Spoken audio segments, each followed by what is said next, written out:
Bonjour les entrepreneurs, voyons ensemble aujourd'hui la matrice BCG. Qu'est-ce que la matrice BCG? C'est une photo à un instant T de vos produits ou catégories de produits. Cette photo, en fait, situe graphiquement vos activités stratégiques en fonction de leur croissance et de leur part de marché relative. Cette matrice est plus particulièrement utilisée en B2C, c'est-à-dire quand vous vous adressez à des particuliers. Que dire d'autre? Oui. Pourquoi BCG? Eh bien tout simplement parce que cette matrice a été élaborée par la Boston Consulting Group.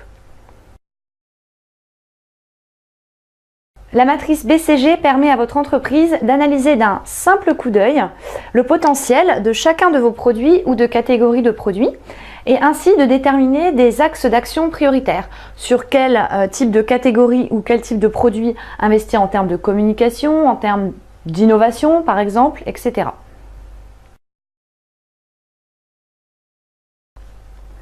Comment vous y prendre? Eh bien, c'est très simple. Pour vous l'expliquer, je vais prendre l'exemple d'une société spécialisée en appareils audio-vidéo.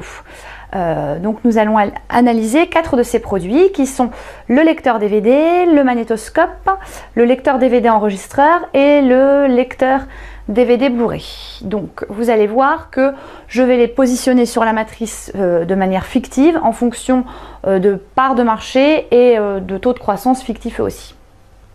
Comment interpréter cette matrice?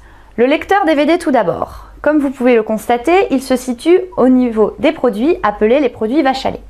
Ce sont des produits à faible croissance qui sont arrivés à maturité, qui ont une forte position concurrentielle. Ils génèrent beaucoup de liquidités même si on n'investit pas beaucoup sur ces produits. Et c'est pourquoi ils permettent le soutien d'autres activités stratégiques de l'entreprise. Donc ils permettent, via leur liquidité, de soutenir d'autres des produits que nous allons voir après. Dans notre exemple ensuite, le poids mort se situerait plutôt au niveau du magnétoscope. En effet, le marché est en faible croissance, voire en déclin. La position concurrentielle est très faible et il est en général conseillé de les liquider. Le lecteur DVD enregistreur est quant à lui positionné comme un produit dilemme. Pourquoi? Parce que le marché est en phase d'expansion, on n'a pas encore trop de données, voir s'il va être porteur ou non. Donc comment faire quand on a un produit dilemme? Eh bien analyser si ce produit est vraiment porteur et prometteur, voir s'il est nécessaire d'investir et donc de le transformer peut-être en produit étoile, ou voir si au final il n'est pas porteur et qu'il faut abandonner ce type d'activité. Pourquoi le lecteur DVD enregistreur dans cet exemple? Il était en phase d'expansion il y a encore très peu de temps, mais c'est vrai qu'aujourd'hui les fournisseurs d'accès à Internet fournissant beaucoup de services dont les enregistrements sur vos box, bah voilà, on pourrait se dire, et ce produit-là, est-ce que j'investis plus pour essayer quand même de vendre parce que je pense que le marché est porteur, ou est-ce qu'au final je me dis qu'il n'est pas nécessaire que je continue sur cette voie? Enfin, les produits stars, les produits étoiles, c'est par exemple dans notre cas le lecteur DVD Blu-ray. C'est un produit dont le marché est en pleine croissance. Les efforts financiers sont ici importants pour soutenir la croissance et affirmer l'avantage concurrentiel de ce produit par rapport aux concurrents. Ce sont généralement les futurs vaches à lait.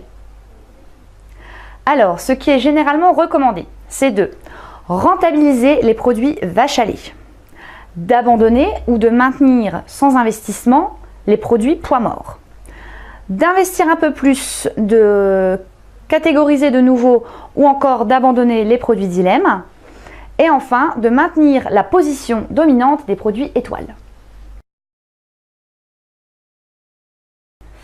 Une fois votre analyse terminée, il convient de fixer la stratégie, les objectifs et les budgets associés à chaque produit ou catégorie de produits.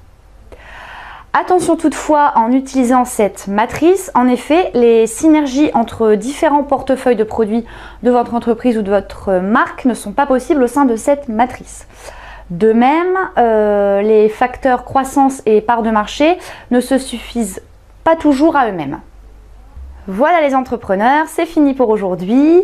N'oubliez pas, comme d'habitude, que ce tuto a pour but de vous initier à la démarche marketing et que par conséquent, il n'est pas complet. Donc si vous avez des questions ou besoin d'une presta, appelez-moi ou postez vos petits coms en dessous de la vidéo. Voilà, que dire d'autre, je m'étais habillée pour l'occasion parce que c'est bientôt la Saint-Valentin et juste pour vous rappeler de ne pas oublier vos compagnes et compagnons mardi prochain.